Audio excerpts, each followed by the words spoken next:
Today we're going to talk about the blend of Eastern and Western artistry. We're introducing two artists, Hsi Te-chin and Pai-sui. They were working in the period broadly from the 1960s to the 1980s. First, let's look at Hsi Te-chin.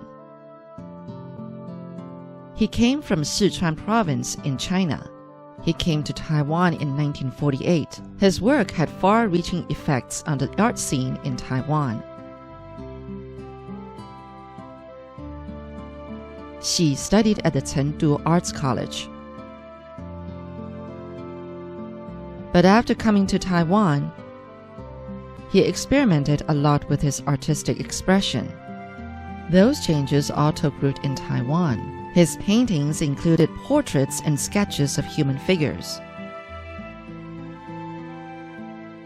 He also did abstract paintings. Most importantly, his work combined folk art and architecture. He used oils and watercolors to depict natural scenery and flowers.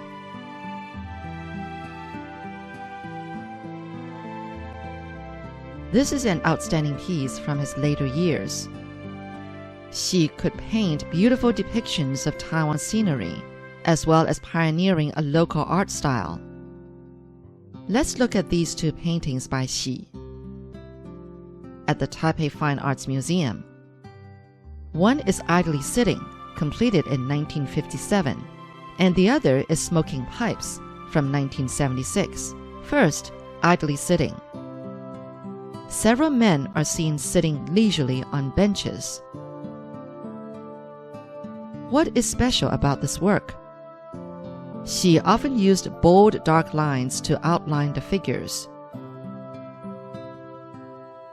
You can call it another form of expression. The figures have a lot of energy and life. They have strong, dark outlines. The benches have even darker outlines. The painting is quite captivating. Brown and yellow are used in the background to bring out a casual atmosphere. The other painting is of hookah pipes that were popular at the time in Taiwan. The painting has two hookahs on top of a red antique chest. This style of painting is very distinctive, almost figurative on top of a rational expression. These two paintings by Hsi Te-chin are outstanding works.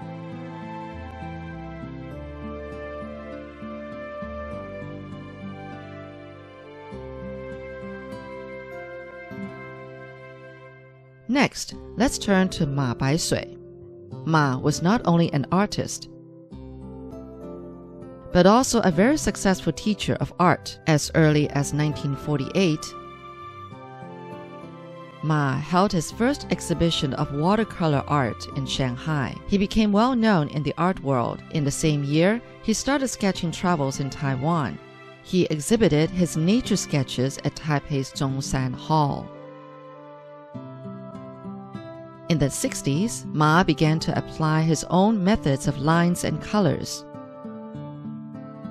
and painted with brushes and watercolors on rice paper. The style of painting is very distinctive. His style had a great effect on watercolor art popular at the time. Let's look at two of his works at the Taipei Fine Arts Museum. One is Misty Mountain. The other is Moonlight on Bitan. Both were painted in 1973. They are well-known sites in Taiwan. Everyone loves landscape paintings. But it's hard to paint something that stands out. The landscape painting is Ma's unique style. From the illustration we can see how an artist has his own personal way of looking at things. Whether it's Misty Mountain or Moonlight on Bitan, he used watercolors in the most creative ways possible. A very obscure look. The colors seep beautifully into the paper, completely in line with the natural landscape, like the clouds and fog of the scenery and the reflection of the moonlight, are all expressed in the most incisive way.